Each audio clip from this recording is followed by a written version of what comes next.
Assalamualaikum, halo ketemu lagi sama aku Henido. Hai semuanya, apa kabar? Nah, di sini kalian lihat ini apa sih? Ya betul sekali, ini adalah sagu keju. Pasti kalian penasaran kan gimana sih cara buat sagu keju yang enak, renyah, mateng, luar dalam dan crunchy. Cus, langsung intip aja cara buatnya.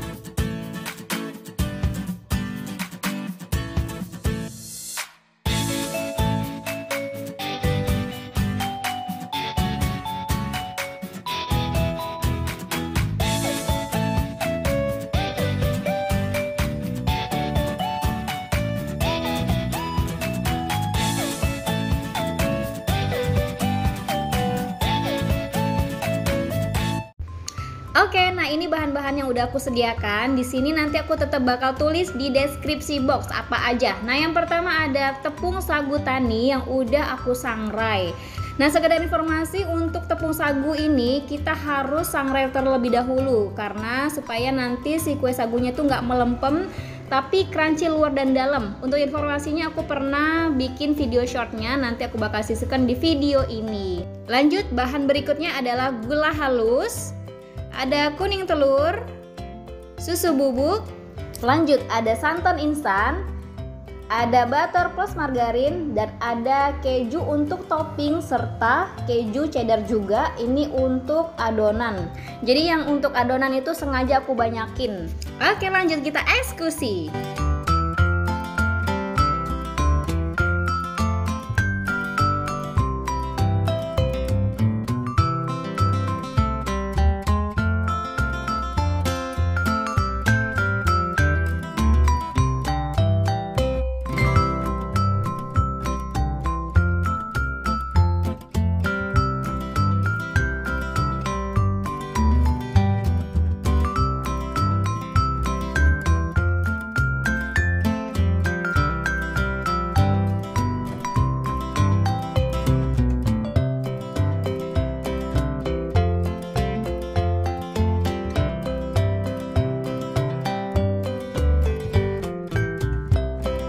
Nah, untuk ngilangin si bau amis telur, aku biasanya pakai bubuk vanili.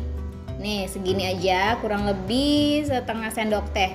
Kita halus-haluskan ya kan, karena dia bergerindil-gerindil, langsung kita tuangkan. Lanjut untuk kita mixer.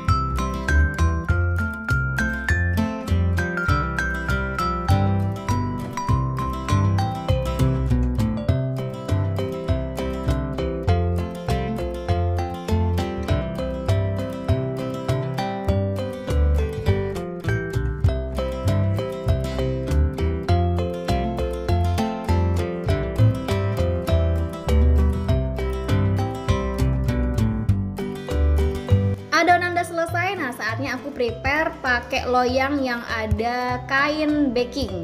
Terserah kalian mau pakai Carlo juga boleh, atau pakai baking paper juga boleh ya. Nah, ini aku pakai seperti yang seperti ini. Kalian bisa tengok ya, dia kayak kembang gitu. Aku nggak tahu nih nomor berapa. Aku asal pakai aja lah ya kan. Nah, yang penting dia kayak model kembang. Lanjut, nah di sini aku ambil sedikit adonan. Nah, masukin ke dalam spluit gini sampai dia padat, bisa ditekan gitu ya kan. Adonannya bisa keluar. Nah, dimasukin kayak gini. Sekarang saatnya kita tekan sambil kita puter dengan posisi kayak gini. Kita lanjutkan ke samping ya dengan jarak yang agak jauh. Soalnya si tepung sagu ini kan agak bleber gitu ya kan. Jadi harus dengan jarak yang agak jauh dikit.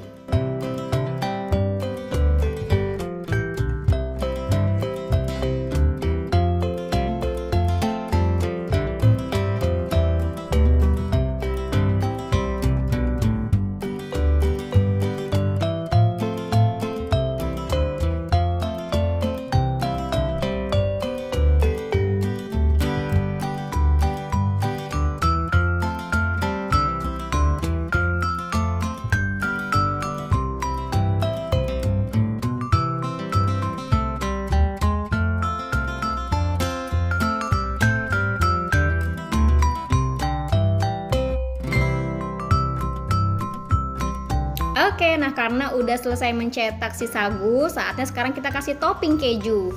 Nah, aku kalau bikin sagu keju itu supaya hasilnya crunchy, untuk isian dalamnya si keju tuh harus barbar, dan di luar toppingnya tuh juga harus barbarli, supaya si keju itu bener-bener terasa crunchy.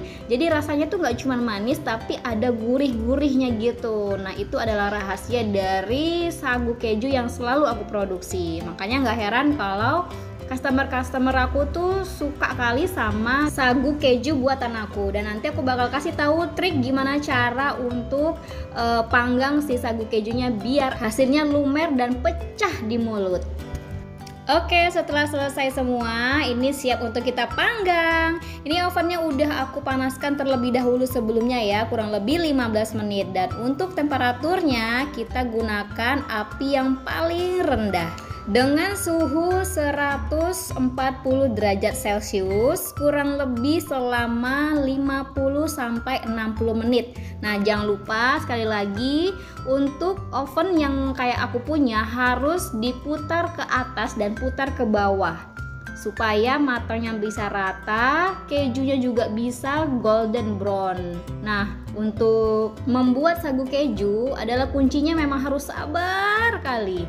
Butuh waktu yang cukup lama untuk masak sagu keju ini, walaupun memang sebelumnya si tepung sagu udah dipanggang. Nah, ini sekarang udah mateng, tuh kelihatan ya. Di sini warna si keju udah golden brown. Nah, saatnya sekarang aku angkat. Masya Allah, harum.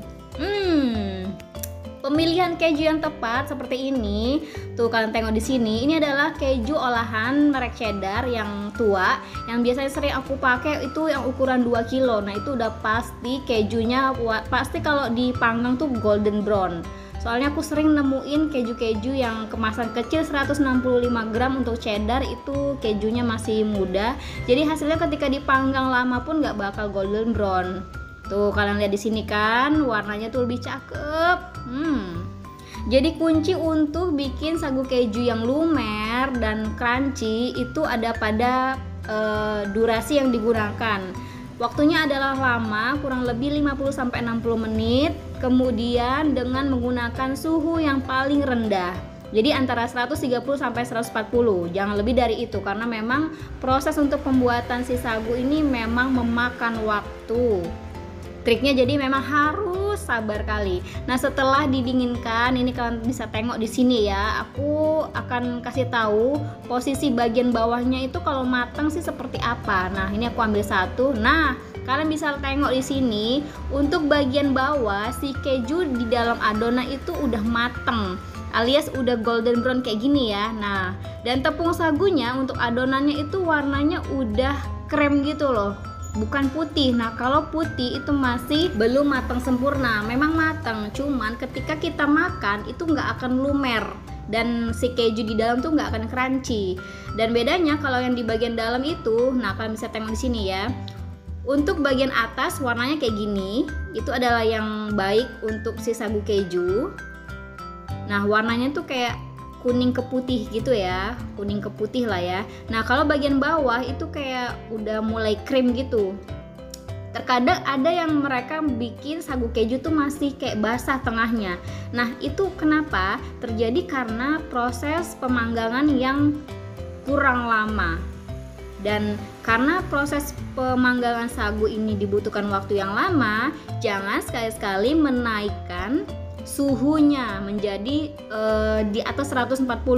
Nah, itu bakalan alhasil bagian bawahnya aja yang kering, tapi bagian tengahnya tuh nggak mateng. Kalian bisa tengok di sini ya, ini rata-rata matang karena terkadang sih aku butuh waktu tuh 50 sampai kurang lebih di atas 60 menit gitu loh, karena terkadang untuk ukuran bulatan adonan itu juga nggak sesuai ya, nggak bisa sama rata.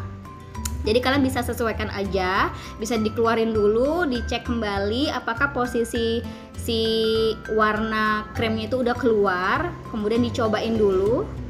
Kalau memang udah matang bisa dikeluarkan. Jadi intinya adalah kita harus mengenali oven kita masing-masing ya kan. Nah seperti itu. Oke, semoga tayangan ini bermanfaat buat kalian semua yang mau bikin sagu keju crunchy dan lumer. Sampai jumpa kembali. Pokoknya mantuy.